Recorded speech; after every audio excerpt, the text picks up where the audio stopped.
GRT new golden 11. ஜிஆர்டியோட set ஸ்கீமை பற்றி பார்க்கலாமா? First new golden 11. இது எந்த மாதிரி பேஸ்டு ஸ்கீம்னா அமௌண்ட் பேஸ்டு ஸ்கீம். நாம் 10,000 அமௌண்ட் பே பண்ணுறோம்னா அது 10,000 தான் மந்த்லி நம்ம கட்டணும். நம்ம கட்டுற அமௌண்ட்டாக மட்டும்தான் வரவு வச்சுப்பாங்க. லாஸ்ட்டாக 11 மந்த்ஸ் முடிஞ்சதுக்கப்புறம் அப்போ என்ன கோல்டு ரேட்டோ நம்ம எவ்வளோ அமௌண்ட் பே பண்ணியிருக்கோமோ அந்த அமௌண்ட்டுக்குள்ளே நம்ம கோல்டு வாங்கிக்கலாம். இதில் அப் டு 18% வரைக்கும் டிஸ்கவுண்ட். அதுக்கு மேலே நம்ம வாங்கினா, அதுக்கு மேலே நம்ம வேஸ்டேஜ் அதிகமாக இருக்கிறத வாங்கினோம்னா, இப்போது நம்ம 20% வேஸ்டேஜ் அதிகமாக இருக்கிற பொருள் எடுத்தோம்னா அந்த மீதி 2% நம்ம பைசா தான் கொடுத்து வாங்கணும். வேஸ்டேஜில் 18% டிஸ்கவுண்ட். அதே மாதிரி முக்கியமான ஒன்று, நம்ம 1,10,000 கட்டியிருக்கிறோம் சரிங்களா. ஆனால் நம்ம எக்ஸ்ட்ராவாக அதுக்குள்ளே இருக்கிற கிராம் எடுக்காமல் எக்ஸ்ட்ராவாக கிராம் எடுத்தோம்னா, இப்போ 1,10,000 ஒரு 2 பவுன் வருதுன்னா நாம் ஒரு 2.5 பவுன் எடுக்கிறோம், இல்லை 2.25 பவுன் எடுக்கிறோன்னா அந்த அரை பவுனுக்கான காசும் அதுக்கான ஃபுல் வேஸ்டேஜும் நாம் தான் பே பண்ணணும். வேஸ்டேஜும் நாம் தான் பே பண்ணணும், காசும் நாம் தான் பே பண்ணணும். ஓகே, மொத்த ஜுவல்லரிக்கும் நாம் தான் பே பண்ணுறதில்ல.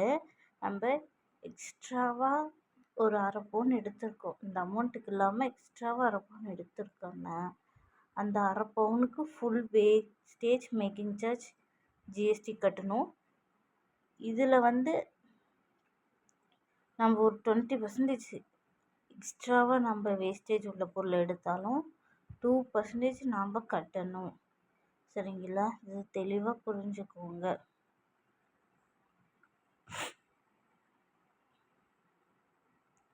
இதில் எல்லாமே அப் டு 18% வரைக்கும் நோ வேஸ்டேஜ். நாம் 18%குள்ளே இருக்கிற பொருளை, அதாவது வேஸ்டேஜ் 18% இருக்கிற பொருளை எடுத்தோம்னா நம்ம வேஸ்டேஜே பே பண்ண தேவையில்லை. அது முக்கியமாக தெரிஞ்சுக்கோங்க. அதே மாதிரி தான் டைமண்ட் ஜுவல்லரிக்கும் அந்த மாதிரி தான் அப் டு 18%.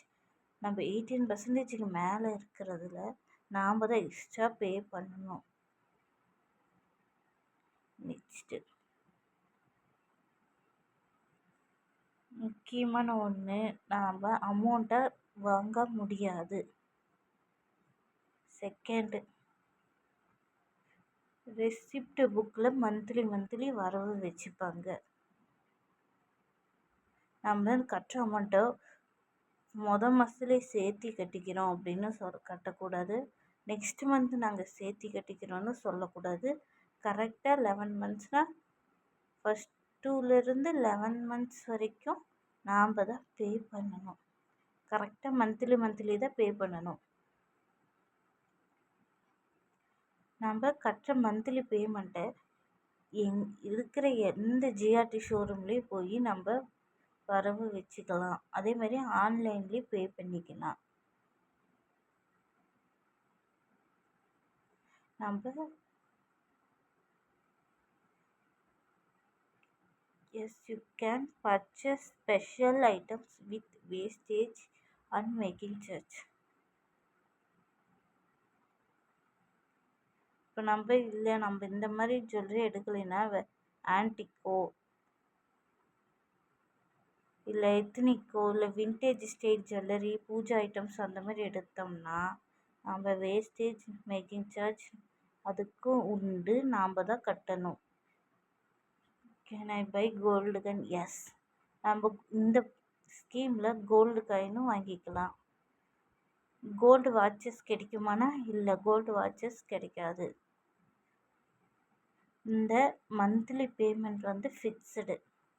நம்ம ஒரு டைம் 5,000 கட்டுறோம்னா 11 மந்த்ஸும் நம்ம 5,000 தான் கட்டணும். தெளிவாக புரிஞ்சுக்கோங்க.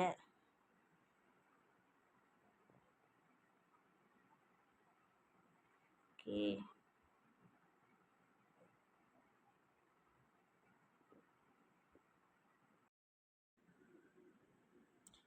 நம்ம பாதியிலேயே டிஸ்கண்டினியூ பண்ணுறோம் அப்படின்னா, இப்போ நம்மளால் ஃபுல் மந்த்தும் பே பண்ண முடியல, ஏதோ சூழ்நிலை சுச்சுவேஷன் நம்மளால் பே பண்ண முடியலன்னு பாதியிலே டிஸ்கண்டினியூ பண்ணோம்னா 6 மந்த்தில் நம்ம 6 மந்த்துக்கு முன்னாடி டிஸ்கண்டினியூ பண்ணினோம்னா நமக்கு டிஸ்கவுண்ட்டு வேஸ்டேஜ் அந்த மாதிரி எதுவுமே இல்லை. அதே 7th 8th மந்த்தில் நம்ம டிஸ்கண்டினியூ பண்ணனா அப் டு 18%, அதுவும் அப் டு 18% வேஸ்டேஜ் இருக்கிற பொருள் எடுத்தோம்னா தான் நமக்கு 60% டிஸ்கவுண்ட். அதுலேயும் நம்ம 40% நாம் தான் பே பண்ணணும். இதே 9th மந்தில் நம்ம டிஸ்கண்டினியூ பண்ணோம்னா சரி 9th மந்தில் டிஸ்கண்டினியூ பண்ணோம்னா நமக்கு 18% வரையும் டிஸ்கவுண்ட், அப் டு 18% வேஸ்டேஜில்.